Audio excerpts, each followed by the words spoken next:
Now, General Secretary of the Jamaica Visually Impaired Cricket Association, Damien McLean, was elated with the successful staging of the second JAVICA 5-match series held recently at the Comfort Sports Complex in Manchester, or Sports Club in Manchester.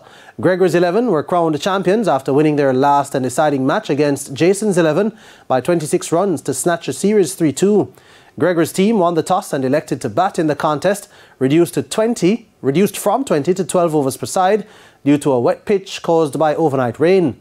Openers Gregor Stewart 44 and McLean 40 led Gregor's 11 to victory, amassing a 100-run partnership before they were both run out.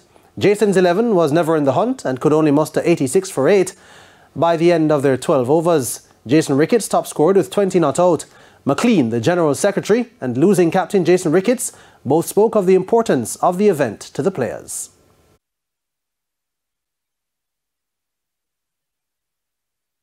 The contest is a necessity because, one, it helps to keep blind and visually impaired persons active in terms of sports, and we know how things work in terms of lifestyle diseases. So it's a good gesture. In terms of the competition, it is very high among each team because every team wants bragging rights. And today we came out 3-2. It was a 5-match series, T20 series. We came out 3-2 and we have something to celebrate.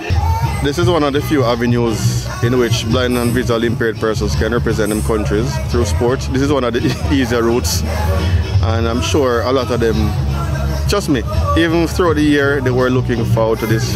This is the second in the series. We had one last year, we had a similar series last year, and all throughout the year, especially the persons at the School for the Blind, the returning ones, they told their peers all.